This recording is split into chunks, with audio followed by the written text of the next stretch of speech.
आज हम सिर्फ एक क्यूआर कोड स्कैन करते हैं और पैसे सेकंड में ट्रांसफर हो जाते हैं। लेकिन क्या आप जानते हैं, एक समय ऐसा था जब भारत में बैंक ही नहीं थे, ना एटीएम, ना कार्ड, ना कोई ऐप, फिर भी पूरा देश लाखों करोड़ों का लेन देन कर रहा था। बिना बैंक के पैसा कैसे चलता था और फिर ऐसा क्या हुआ कि कागज की एक हुंडी से शुरू हुआ सफर आज यूपीआई तक पहुंच गया। ये सिर्फ पैसे की कहानी नहीं है, ये है भारत की सबसे स्मार्ट सिस्टम की कहानी, हुंडी से यूपीआई तक। नमस्कार दोस्तों, मैं हूं शेखर झा और आप देख रहे हैं क्या समझे आप। सोचिए, आज हम एक क्यूआर कोड स्कैन करते हैं और पैसा सेकंड में कहीं भी पहुंच जाता है। लेकिन हमेशा ऐसा नहीं था। कभी एक ऐसा भारत भी था जहां ना बैंक थे, ना एटीएम, ना कोई ऐप, फिर भी व्यापार रुकता नहीं था, सौदे होते थे, दूर दराज शहरों तक पैसा पहुंचता था। तो सवाल ये है कि जब कोई ऑर्गेनाइज्ड सिस्टम ही नहीं था, तब लोग अपने पैसे को सुरक्षित कैसे रखते थे, भरोसा कैसे बनता था, और सबसे बड़ी बात, एक शहर से दूसरे शहर तक बिना लूटे,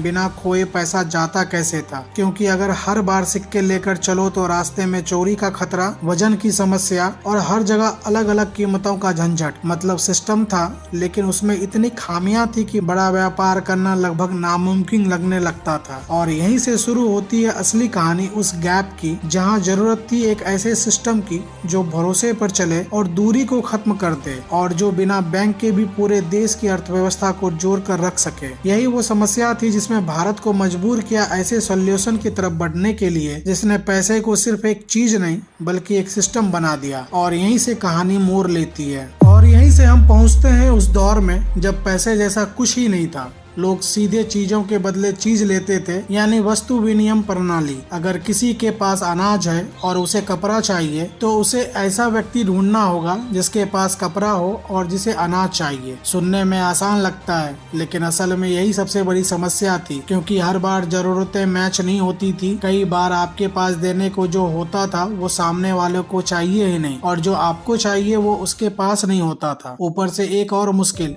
वैल्यू का कोई तय पैमाना नहीं था। एक बैल के बदले कितने बोरे अनाज सही है, या एक कपड़ा के बदले कितना दूध, ये हर सौदे में अलग तय होता था। यानी हर ट्रांजैक्शन में बहस, अनसर्टेनिटी और रिस्क। और जैसे जैसे व्यापार बढ़ा, दूर दराज के इलाकों में सौदे होने लगे, ये सिस्टम और कमजोर पड़ने लगा। क्योंकि अब सिर्फ जरूरतें मैच करना ही नहीं, बल्कि दूरी भी एक बड़ी दीवार बन गई। आप अपना सामान लेकर सैकड़ों किलोमीटर नहीं जा सकते थे, और अगर जाते भी तो इस बात की कोई गारंटी नहीं कि वहां आपके सही एक्सचेंज मिल ही जाएगा। यानी ट्रेड था लेकिन स्केलेबल नहीं था, सिस्टम था लेकिन रिलायबल नहीं था। और यही वो लिमिटेशन थी जिसने इंसान को मजबूर किया कि वो एक ऐसा माध्यम ढूंढे जो हर जगह मान्य हो, जो हर चीज की वैल्यू तय कर सके और जो एक्सचेंज को आसान बना दे। और इसी तलाश ने जन्म दिया सिक्के के दौर को, जहाँ पहली बार इंसान ने वैल्यू को एक ठोस रूप दिया। सोना, चांदी और तांबे के सिक्के सिर्फ धातु के टुकड़े नहीं थे, बल्कि भरोसे का प्रतीक बन गए। अब हर चीज के बदले एक तय कीमत दी जा सकती थी। लेन देन आसान हुआ, सौदे तेज हुए और व्यापार ने रफ्तार पकड़ ली। लेकिन कहानी यहाँ भी परफेक्ट नहीं थी, क्योंकि जैसे जैसे सिक्के का इस्तेमाल बढ़ा, वैसे वैसे उनकी अपनी सीमाएं सामने आने लगी। भारी बोझ लेकर चलना, बड़ी रकम के साथ सफर करना, मतलब हमेशा खतरे में रहना। रास्तों में लूटपाट का डर और अलग अलग राज्यों के अपने अपने सिक्के, जिनकी कीमत हर जगह एक जैसी नहीं मानी जाती थी। यानी माध्यम तो मिल गया था, लेकिन सिस्टम अभी भी बिखरा हुआ था। भरोसा था पर सीमित था। और जैसे जैसे भारत में व्यापार शहरों से निकलकर दूर देशों तक फैलने लगा, वैसे वैसे जरूरत महसूस होने लगी, एक ऐसे तरीके की जो सिर्फ वैल्यू नहीं बल्कि डिस्टेंस की समस्या भी खत्म कर दे, जहां पैसा फिजिकली ले जाने की जरूरत ही ना पड़े। और यहीं से शुरू होता है भारत का सबसे कमाल का इनोवेशन, एक ऐसा सिस्टम जिसने बिना बैंक के ही पूरे देश में पैसे को बहा दिया, जिसे हम कहते हैं हुंडी। और यहीं से कहानी असली मायनों में बदलती है, क्योंकि हुंडी सिर्फ एक कागज नहीं थी, वो एक ऐसा भरोसे का नेटवर्क था जिसने दूरी को लगभग खत्म कर दिया। अब एक व्यापारी को अपने साथ भारी सिक्के लेकर चलने की जरूरत नहीं थी। वो एक शहर में अपने भरोसेमंद महाजन के पास पैसा जमा करता और बदले में उसे एक कागज मिलता, हुंडी, जिसे वो सैकड़ों किलोमीटर दूर किसी दूसरे शहर में जाकर दिखाता, और वहाँ बैठा दूसरा महाजन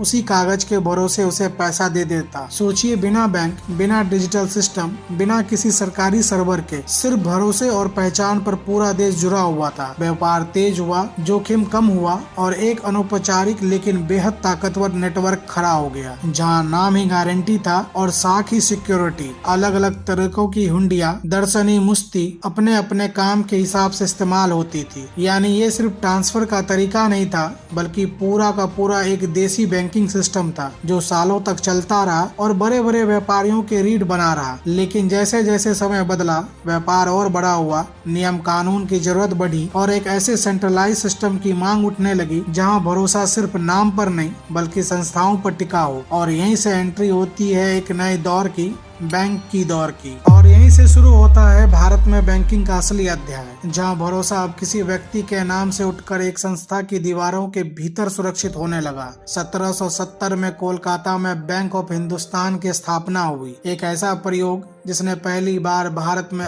ऑर्गेनाइज्ड बैंकिंग की नींव रखी। हालांकि ये लंबे समय तक टिक नहीं पाया, लेकिन इसने रास्ता दिखा दिया। फिर 1806 में बैंक ऑफ बंगाल आया और उसके बाद बैंक ऑफ बम्बई और बैंक ऑफ मद्रास जैसे संस्थान बने, जो मिलकर एक स्ट्रक्चर फाइनेंशियल सिस्टम की तरफ भारत को धकेल रहे थे। अब पैसा सिर्फ रखा नहीं जाता था, बल्कि रिकॉर्ड में आता था, सिस्टम में आता था और सबसे बड़ी बात, सरकार और संस्थाओं का भरोसा इसमें शामिल हो गया था। 1921 में ये तीनों मिलकर इंपीरियल बैंक ऑफ इंडिया बने और फिर आजादी के बाद 1955 में यही बैंक बदलकर स्टेट बैंक ऑफ इंडिया बन गया। यानी जो सिस्टम कभी महाजनों और कागज की हुंडियों पर टिका था, अब धीरे धीरे एक मजबूत सेंट्रलाइज्ड और रेगुलेट ढांचों में बदल रहा था, जहां भरोसा अब व्यक्ति नहीं बल्कि पूरी संस्था बन चुकी थी। लेकिन कहानी यही नहीं रुकती, क्योंकि असली बदलाव अभी बाकी था, जब पैसा खुद ही फिजिकल रूप से गायब होने वाला था और दुनिया डिजिटल होने वाली थी। और यहीं से शुरू होता है वो दौर जहां पैसा तिजोरियों से निकलकर स्क्रीन पर आने लगा। बैंक अब सिर्फ इमारत नहीं रहे, बल्कि एक ऐसा नेटवर्क बन गया जो 24 घंटे हर शहर,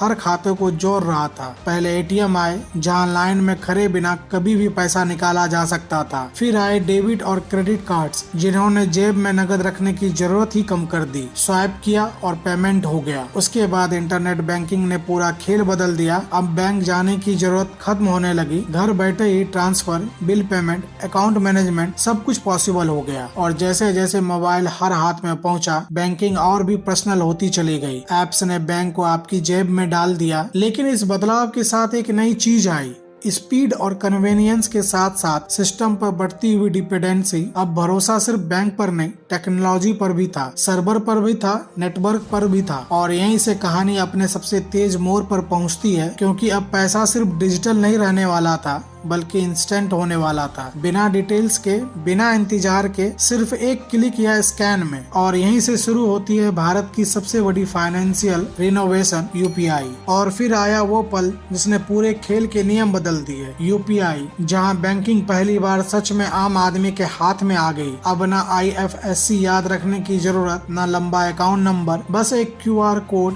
या एक UPI ID और पैसे सेकंड में ट्रांसफर। 2016 के बाद की ये सिस्टम इतनी तेजी से फैला कि छोटे छोटे दुकानदार, चाय वाला, रिक्शा चालक, हर कोई इस डिजिटल नेटवर्क का हिस्सा बन गया। National payment corporation of India द्वारा बनाया गया ये सिस्टम सिर्फ पेमेंट का तरीका नहीं था, बल्कि एक ओपन प्लेटफॉर्म था, जहां अलग अलग एप्स जैसे गूगल पे, फोन पे और पेटीएम एक ही इंफ्रास्ट्रक्चर पर काम कर रहे थे। यानी कंपटीशन भी था और कनेक्शन भी, जीरो या बहुत कम कॉस्ट पर। इंस्टेंट ट्रांसफर ने कैश की जरूरतों को तेजी से कम कर दिया और पहली बार भारत का एक ऐसा पेमेंट सिस्टम सामने आया जो न सिर्फ देश के अंदर बल्कि दुनिया के लिए भी एक एग्जाम्पल बन गया। लेकिन सबसे दिलचस्प बात यह है कि इतना मॉडर्न और डिजिटल होने के बावजूद इसकी जड़ें कहीं न कहीं उसी पुराने कॉन्सेप्ट से जुड़ी है, भरोसा। पहले वो भरोसा महाजन के नाम पर था, फिर बैंक की इमारतों पर, और आज वो भरोसा इनविजिबल सर्वर और एल्गोरिदम पर टिका है। यानी रूप बदल गया, स्पीड बदल गई,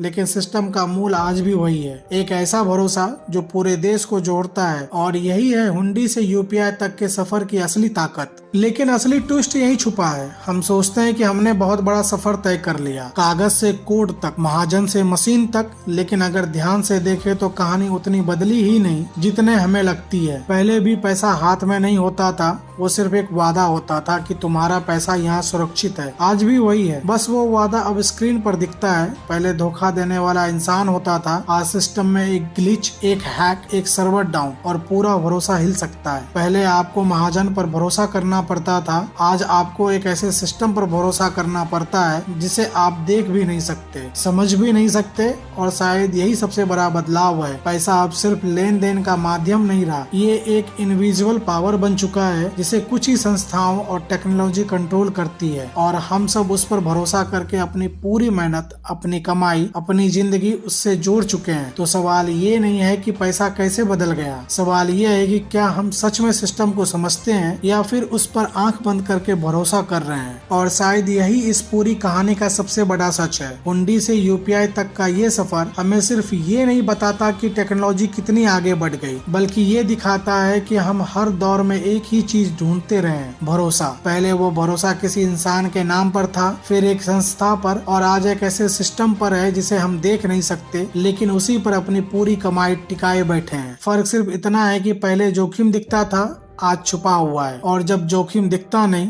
तो हम सवाल पूछना भी बंद कर देते हैं। तो अगली बार जब आप एक क्यूआर कोड स्कैन करो और पैसा 1 सेकंड में ट्रांसफर हो जाए, तो बस एक पल रुक कर सोचिए, ये सिर्फ एक ट्रांजैक्शन नहीं है, ये उस भरोसे की कहानी है जो सदियों से बदलते रूप में हमारे साथ चलती रही है। अगर आपको ऐसी ही हिडन स्टोरी, डीप स्टोरी और असली सच्चाई जाननी है तो चैनल क्या समझे आपको अभी सब्सक्राइब करें, वीडियो को लाइक करें और कमेंट में जरूर बताएं आपको क्या लगता है फ्यूचर में पैसा और कैसे बदल सकता है।